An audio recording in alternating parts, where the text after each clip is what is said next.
ஆந்திரா, தெலங்கானா மாநிலங்களை புரட்டி போட்டிருக்கும் பெருமழை வெள்ளத்திற்கு சுமார் 40 பேர் உயிரிழந்த நிலையில் இரு மாநில முதலமைச்சர்களும் நேரில் ஆய்வு செய்துள்ளனர். வெள்ள நீர் ஓரளவு வடிந்தாலும் இன்னும் இயல்பு நிலை திரும்பாததால் மக்கள் பெரும் அவதிகளை சந்தித்துக் கொண்டிருக்கிறார்கள். ஆந்திர மாநிலம் விஜயவாடா இன்னும் வெள்ளத்தின் பிடியிலிருந்து இதுவரை மீளவில்லை. வெள்ளம் பாதித்த பகுதிகளில் காலையில் 2,30,000 உணவு பொட்டலங்களும் மதிய வேளைக்கு 4,50,000 லட்சம் உணவு பொட்டலங்களும் விநியோகம் செய்யப்பட்டுள்ளன. பல பகுதிகளில் தொடர்ந்து ஹெலிகாப்டர்கள் மூலம் உணவு பொட்டலங்கள், மருந்து பொருட்கள், குடிநீர் உள்ளிட்டவை விநியோகம் செய்யப்பட்டு வருகின்றன.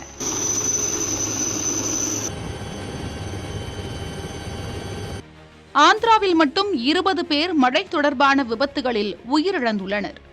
வெள்ளப்பகுதிகளில் மீட்புப் படையினர் தொடர்ந்து மீட்புப் பணிகளில் ஈடுபட்டு வருகிறார்கள். வெள்ளம் சூழ்ந்த பகுதிகளில் முன்னெச்சரிக்கை நடவடிக்கையாக மின்சாரம் துண்டிக்கப்பட்டுள்ளது. மேற்கு கோதாவரி மாவட்டம் பீமாவரம் மற்றும் சுற்றுவட்டார பகுதிகளில் மழை தொடர்வதால் ஏராளமான ஏக்கரில் பயிரிடப்பட்டிருந்த பயிர்கள் நீரில் மூழ்கியுள்ளன. ஆந்திராவில் மட்டும் 3,312 கிலோமீட்டர் சாலைகள் சேதமடைந்துள்ளன.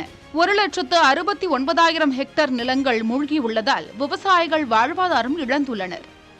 சுமார் 6,44,000 பேர் பாதிக்கப்பட்டுள்ள நிலையில் 193 நிவாரண முகாம்களில் சுமார் 43,000 பேர் தங்க வைக்கப்பட்டுள்ளனர். வெள்ளத்தால் உயிரிழந்தவர்களின் குடும்பங்களுக்கு தலா 5 லட்சம் ரூபாய் இழப்பீடு வழங்கப்படும் என்று அறிவித்துள்ள முதலமைச்சர் சந்திரபாபு நாயுடு தொடர்ந்து வெள்ளப்பகுதிகளை பார்வையிட்டு நிவாரணப் பணிகளை முடுக்கிவிட்டுள்ளார். தெலங்கானாவிலும் வெள்ளத்தால் கடுமையாக பாதிக்கப்பட்டுள்ள கம்மம் மற்றும் பிற பகுதிகளில் நிவாரணப் பணிகள் முடுக்கிவிடப்பட்டுள்ளன. கோதாவரி ஆற்றில் அபாய கட்டத்தை கடந்து வெள்ளம் கரை புரண்டு ஓடுவதால் பத்ராச்சலம் உள்ளிட்ட கரையோர பகுதிகளுக்கு எச்சரிக்கை விடுக்கப்பட்டுள்ளது.